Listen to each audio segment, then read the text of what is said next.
Alors, ce soir, j'avais plein d'idées pour introduire un petit peu le propos, et je me suis dit que si écrire des livres, ben, il faut que je le teste avant de vous le proposer, donc je me suis mis à vous écrire deux choses. J'avais deux entrées que je voulais vous proposer, c'était revenir déjà peut-être sur le titre, parce que visiblement le titre a fait que vous êtes là ce soir. Et le titre, en fait, cette conférence, elle est là pour introduire un atelier d'écriture qui va se passer ici, qui démarre ce week-end, et pour lequel on se donne 9 mois pour écrire des livres. Voilà, donc c'est 9 mois, c'est 9 rendez-vous dans l'année. 9 mois pour écrire un livre qui s'appellera Écrire des livres? Ah non, alors j'avais pas pensé à ça, mais c'est une super idée.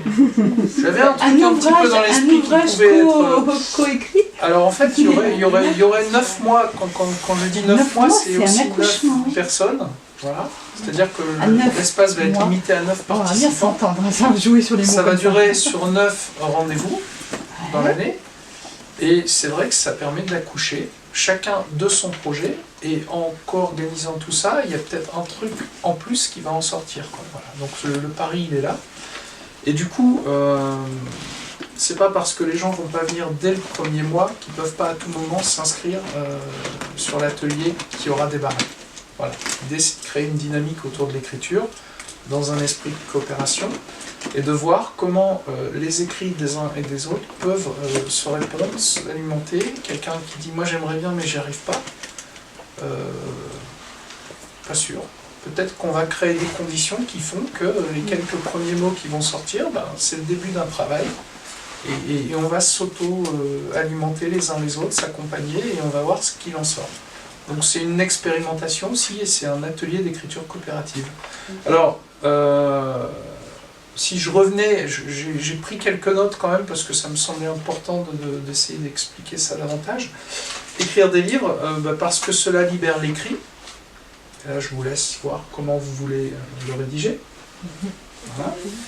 Ça permet aussi peut-être au passage au lecteur de s'évader, à la rencontre d'un autre univers, et vous l'écrivez comme vous voulez aussi. Et auquel cas, dans cette affaire, s'agit-il de vous parler de moi, de vous, ou alors tout simplement de nous? Ça va jusque-là? Et de ce qui nous relie. Donc la question, c'est est-ce qu'on va relire ou est-ce qu'on va relier? Et dans un atelier, c'est intéressant de manier ces mots-là, en fait, de relecture et de relire aussi. Alors, selon Isabelle Filiosa, ça vous parle? Juste un peu. Juste un peu? Juste. C'est une dame qui a écrit un jour « Tout ce qui ne s'exprime pas s'imprime à l'intérieur ». Et moi, le jour où je suis tombé sur cet écrit, je me suis dit, mais si je me réfère à mon mode de pensée, qui est une pensée systémique et plutôt complexe, et pas forcément cartésienne, analytique, etc., j'ai tout de suite l'envie, la nécessité de mettre en place ce qu'on appelle une boucle de rétroaction, c'est-à-dire que si je reprends ce propos mais que je le mets dans l'autre sens, qu'est-ce que ça donne? Et là, j'écris, est-ce que si j'écris et est-ce que si j'imprime ce que je ressens, cela peut m'inciter par la suite à l'exprimer, et auquel cas cela me libère peut-être aussi de certains fardeaux. Et là, je fais le voyage retour de ce qu'elle me proposait depuis l'intérieur. Ça va? Je reprends. Si ce que je n'exprime pas s'imprime, si moi je décide de l'écrire, de l'imprimer et de l'exprimer par la suite, est-ce que finalement j'ai pas fait sortir le truc qui avait besoin de sortir tout simplement? Ce que je disais tout à l'heure. Voilà. C'est-à-dire que les mots MAUX et les mots MOTS, comment peuvent-ils faire alliance pour que les uns soient au service des autres, mais lesquels je choisis, en fait, voilà. Donc c'est un petit dialogue que je fais avec le cerveau, en fait, et finalement, je me suis rendu compte au fur et à mesure que dans ce langage que je me faisais à moi-même, c'était super important de ne pas être forcément dans l'orthographe, parce que je ne suis pas certain que le cerveau soit sensible à l'orthographe. Par contre, c'est qu'est-ce qu'il y a dans le mot que j'utilise et c'est quoi l'intention qu'il y a derrière. C'est-à-dire que quand j'utilise ce mot-là, c'est important que je me rappelle comment il s'écrit pour être bien certain que mon cerveau entend bien le mot dont je lui parle. Et pas un truc qui le ferait partir dans un délire. Alors j'ai un exemple très simple, c'est que à la suite de mon premier livre, j'ai tellement aimé pouvoir en parler que je me suis dit, c'est à ça que ça sert d'écrire en fait. Moi au départ je suis très bavard. Je suis passé à l'écriture et quand je dédicace, je parle avec quelqu'un et ça me permet du coup d'entendre des besoins, d'entendre des envies, de me dire tiens dans le prochain ça pourrait venir et qu'est-ce que je pourrais continuer comme histoire avec ça. Et pourquoi je dis ça, c'est que j'étais tellement content du premier bouquin que j'avais qu'une hâte, c'était de sortir le deuxième, parce que je rêvais de méditer. Voilà.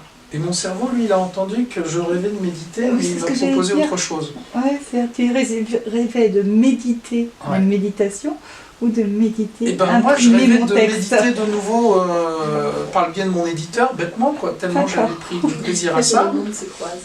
Mais à un moment, ça m'a fait repartir dans des études, voilà, pendant 4 ans. Ça, c'est l'histoire du premier livre qui est allé à la rencontre d'un professeur de sciences d'éducation qui m'a incité à aller voir ce que j'avais écrit mais que je n'avais pas compris dans le premier livre, et ce qui m'a fait repartir sur un cycle d'études dans les pratiques sociales et sciences humaines. Ces 2 premiers livres, sortis chez un éditeur, décrivaient mon univers de sapeur-pompier et une méthode de formation que je proposais aux pompiers en retour d'intervention. Depuis, l'éditeur a déposé le bilan, les livres sont épuisés, et moi je ne le suis pas par contre. Et ce qui est intéressant, c'est qu'au 3e ouvrage, je suis passé en auto-édition. Donc je me suis dit, tiens, et dans cet ouvrage en auto-édition, il y a cette idée que je viens de vous évoquer sur l'idée de méditer qui m'a ramené à la méditation. Et la méditation me permet maintenant de calibrer davantage mon écriture, de trouver le titre d'un paragraphe, de faire un paragraphe qui se tienne. Où se mettra le paragraphe dans le livre, alors là j'en ai aucune idée, mais en tout cas il est posé et lui on n'y touche plus, quoi. Voilà. Donc c'est rigolo de se laisser aussi bercer par ce que le cerveau traduit de ce que vous lui dites et de ce qu'il vous propose d'en faire derrière, quoi. Voilà. Alors si je reviens un petit peu à ce que je vous ai écrit, ça c'était la première chose. Et puis je me suis dit, bon, alors cette conférence, écrire des livres, comment je leur amène ce truc ? Parce que, est-ce que c'est écrire des livres mais délivrer de quoi quand on écrit aussi? Parce que visiblement, quand le titre vous interpelle, c'est que vous attendez une réponse à ça ou... Non, moi personnellement, j'attendais pas une réponse, mais j'ai trouvé que c'était très parlant. D'accord. Et ça rejoint, alors je pense que ça rejoint un peu ce que Céline disait. Quand elle disait qu'effectivement elle écrivait, alors c'était, tu n'écrivais pas des livres. Non, j'écris ce qui me... Mais tu te délivrais en écrivant. Et voilà, après, quelles que soient les choses, je pense... Alors, effectivement, moi j'ai noté des étapes dans un cheminement où j'ai marqué le mot souffrance, j'ai marqué lutte, après j'ai marqué acceptation de la douleur, et puis d'un seul coup j'ai marqué délivrance, et le dernier mot c'est plaisir. Voilà, alors j'ai jamais accouché physiquement, mais j'ai l'impression que l'écriture ça ressemble à quelque chose de ce type-là. Et le mot délivrance, il est très fort aussi dans... Donc je me dis, tiens, il y a un lien entre un atelier qui se déroulerait sur 9 mois, et puis qu'est-ce qu'il en sortirait, quoi. Je serais curieux de participer aux différentes échographies au fur et à mesure de la progression, et de voir comment les écrits des uns et des autres peuvent permettre à chacun de travailler sur son propre projet, quel qu'il soit en fait. Il n'y a pas d'obligation de faire un livre ou quoi que ce soit. Et du coup, quand je reprends ces différentes étapes, je vois bien qu'il y a des mots MAUX qui progressivement laissent la place aux mots MOTS. Et c'est peut-être ça juste qui fait du bien, en fait. Et du coup, au départ, la souffrance, ça me fait penser à la tristesse, notamment. Et puis cette tristesse, peut-être qu'à un moment, il y a un deuil qui vient se mettre dans tout ça, une renaissance, et qui emmène vers la joie. Voilà, donc le projet de l'écriture que j'ai envie de mettre en place aujourd'hui, c'est que maintenant j'ai vraiment envie de me marrer avec les mots, parce qu'ils m'en ont fait tellement baver, y compris quand j'ai dû reprendre mes études à l'âge de 40 ans, parce qu'il a fallu restructurer une pensée qui partait dans tous les sens, que maintenant j'ai des comptes à régler.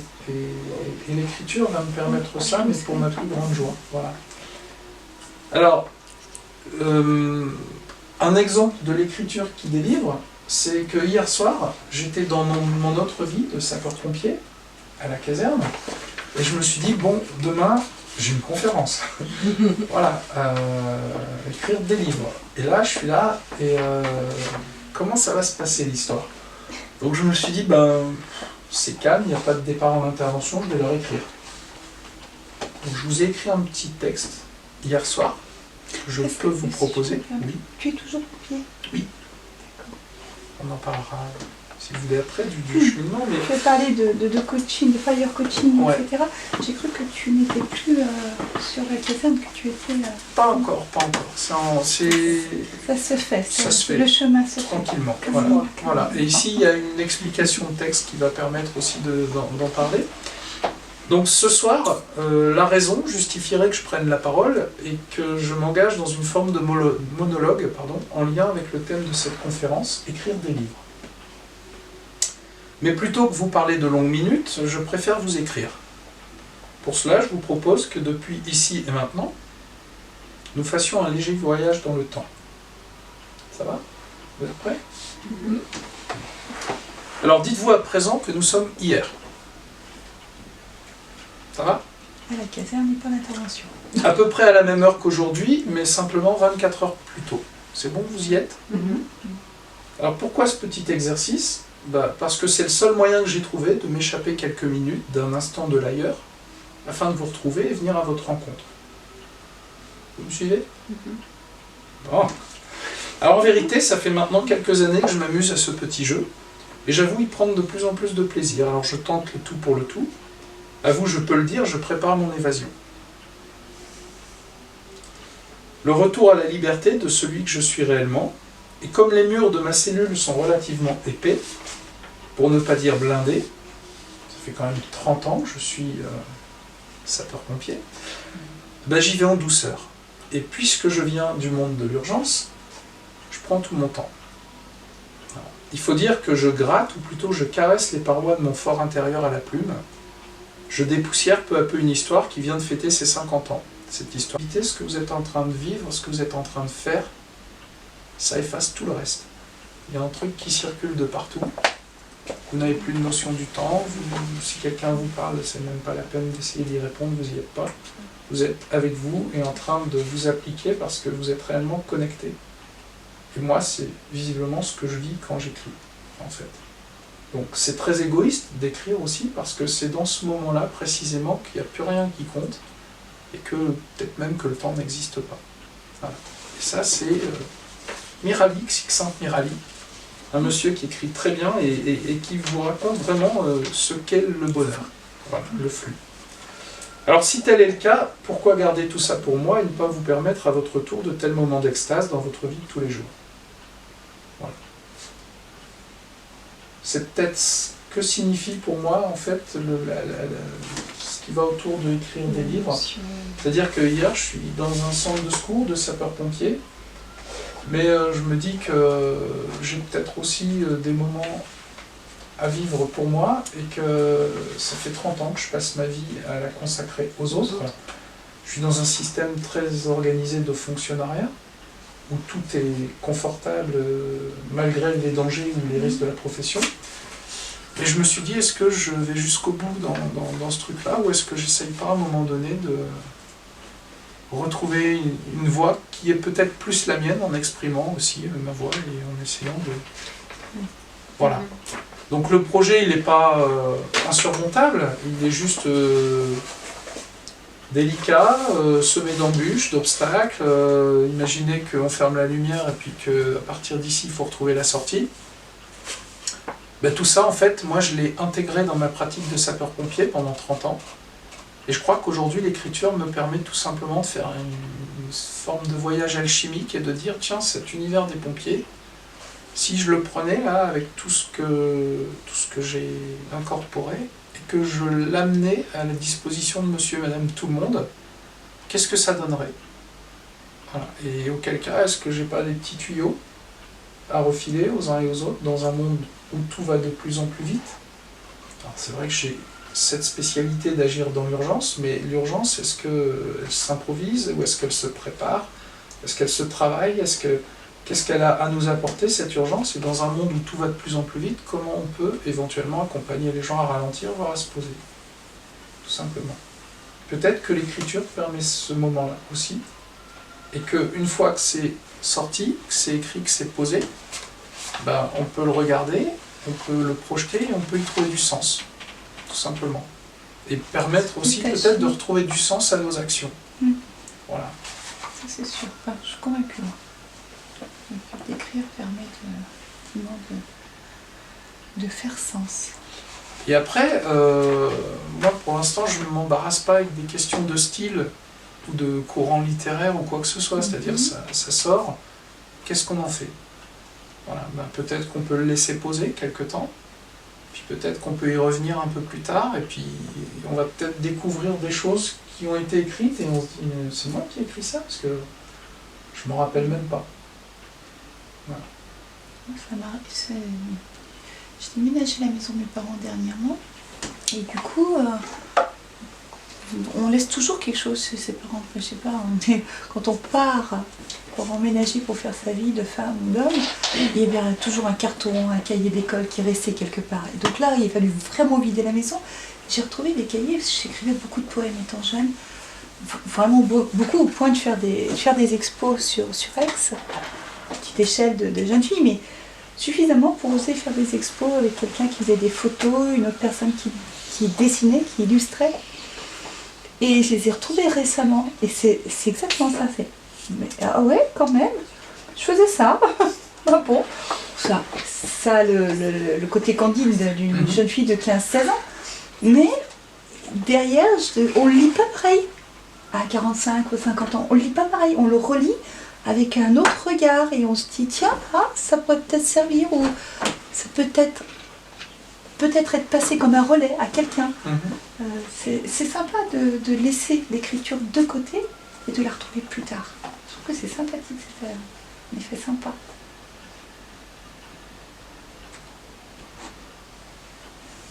D'autres... Tu tiens la fenêtre. Oui, je tiens à la fenêtre. Voilà. Comme ça.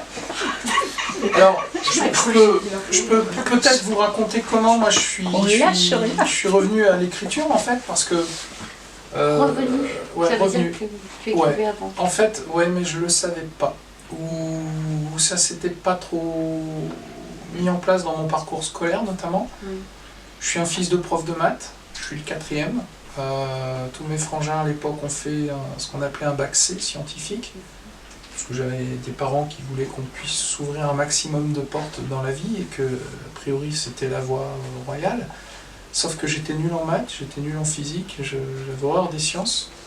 Mais voilà, j'ai pas vraiment eu le choix, mais c'était pour mon bien. Donc depuis, j'ai pardonné un certain nombre de choses, mais on m'a vraiment pas demandé ce que je voulais faire. Moi, je voulais être comédien, je voulais faire du théâtre.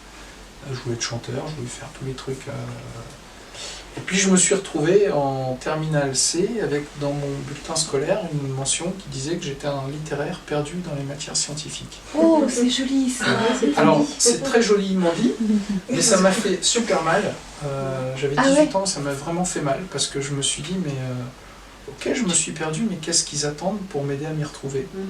Alors qu'en fait, non, c'était, il fallait que je sois encore meilleur dans les maths, dans les machins. C'était vraiment un contre-emploi de ce que je voulais, quoi.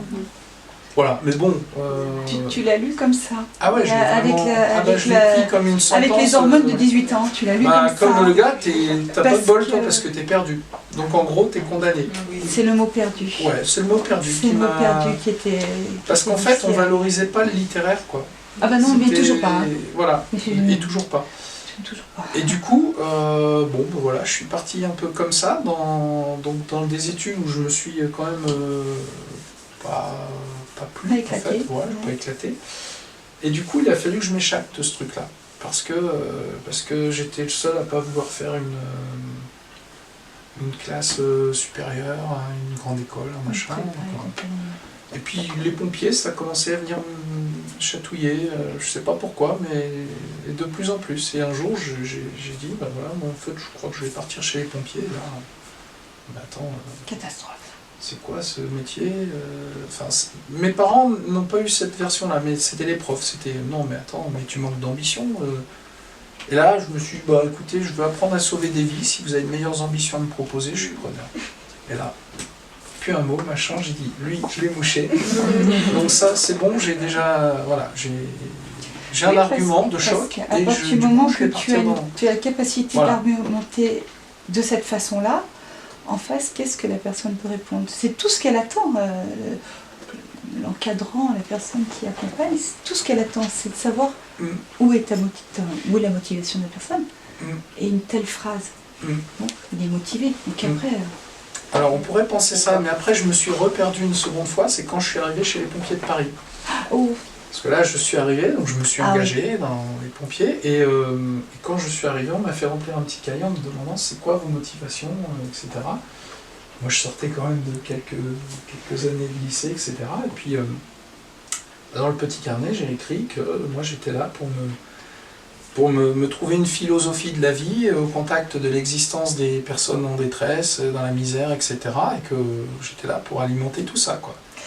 dans Et le concours des pompiers de Paris, il y a 30 ans en arrière. C'est ça Voilà, que tu es en voilà. train de En dire. fait, c'était même pas un concours, c'est vous signez en bas à droite, vous engagez, et puis vous servez l'armée avec honneur et fidélité. Ah, Voilà. Et J'ai quand pas je suis compris. arrivé face au sergent instructeur et qu'il a lu mon truc, il m'a regardé. Donc je pensais m'être retrouvé dans une branche où... Et puis le gars, il m'a regardé, j'étais un extraterrestre, de nouveau. Et en fait, j'ai toujours été un extraterrestre. Voilà. Donc, j'ai appris à vivre avec ça, et du coup, chez les sapeurs-pompiers, ben, j'étais le mec qui avait fait des études. Donc en arrivant en intervention dans la capitale, il y avait des gars qui parlaient anglais ou des touristes ou quoi. Tiens, viens voir parce que là on comprend t'es un rien de ce qu'ils nous instruit. disent, quoi. Voilà, toi t'es allé à l'école. Toi, est-ce t'es que tu peux- l'instruit. Voilà, donc je me suis retrouvé très rapidement dans ces schémas à faire l'interprète entre différents mondes et à traduire en permanence. Et puis aussi à m'occuper très vite de la formation parce que comme j'avais fait un peu d'études et un peu plus que les autres, qui étaient surtout dans des branches manuelles, Tu avais le c'était schéma. normal que j'accompagne les gars à réussir les concours d'avancement, etc., quoi. Donc en fait, je me suis inventé un deuxième métier dans un premier métier, c'était celui de formateur. Et j'ai mené ces deux carrières parallèlement, de pompier et de formateur, jusqu'à l'âge de 40 ans, où à un moment donné, j'ai décidé, donc je suis parti par les pompiers de Paris, après je suis reparti sur l'île, après je suis parti en Savoie, enfin, j'ai beaucoup voyagé, et à un moment, j'ai décidé de prendre un poste de formateur permanent pour m'occuper de la formation des sapeurs-pompiers, sur une ouverture de poste où il y avait tout à créer, etc. Donc c'était passionnant, j'avais une quarantaine d'années, enfin j'allais vers les 40 ans, et là, après avoir enseigné pendant des années le secours à personne et les gestes qui sauvent, je suis revenu aux fondamentaux et à l'enseignement de l'incendie. Et le déclencheur de l'écriture, il s'est fait à ce moment-là, c'est-à-dire que je suis parti dans une filière expérimentale avec des universitaires du CNAM, donc Centre National des Arts et Métiers, des physiciens et puis des officiers de sapeurs-pompiers qui voulaient revisiter l'enseignement de l'incendie, partant du fait que l'incendie est un système dynamique complexe. Mhm. Voilà. Et moi, ces mots-là, je ne les avais jamais entendus en 20 ans de métier chez les pompiers, parce que pour moi, le feu, c'était triangle du feu, de l'air, du combustible et de la chaleur. Voilà. Et d'un seul coup, on me parle de système dynamique complexe, donc je me suis mis à écouter un peu plus, et puis à observer la façon dont ces gens-là nous transmettaient des informations, et à un moment, je me suis dit, c'est bizarre, ils utilisent le feu, mais ils ne nous parlent pas du feu. Ils parlent du feu, mais en amenant un autre truc qui est derrière, et que, bizarrement, les autres n'y voient que du feu, parce qu'on est entre pompiers, et moi, c'est pas ça que je vois, c'est ce qu'il y a derrière. Et c'est ce qu'il y a derrière qui m'intéresse, parce que je suis formateur, et que ça me rappelle des choses que je fais de façon instinctive, intuitive, et là, j'ai l'impression que j'ai de l'écho dans la pratique. Par contre, la façon, moi, dont je forme les pompiers dans mon institution, elle est carrément hors norme et pas du tout en cohérence avec ce qu'il faudrait que je fasse. Mais pourtant, ce qu'ils proposent là, ça m'intéresse davantage. Et là, je me suis retrouvé au contact des sciences humaines, en fait, parce que on utilisait peut-être le feu et le cœur de l'incendie pour amener un autre message. Et notamment, on était à la période France Télécom, les soucis dans le management, dans la fonction publique, et machins comme ça, etc. Et je me suis dit, tiens, c'est bizarre, est-ce qu'il ne serait pas en train de nous ramener au cœur de notre métier qui est le feu, autre chose, et utiliser ce truc-là, quoi. Donc ça a commencé à m'interpeller un petit peu à l'écart de mes collègues, et puis je me suis dit, on avait affaire à des didacticiens professionnels,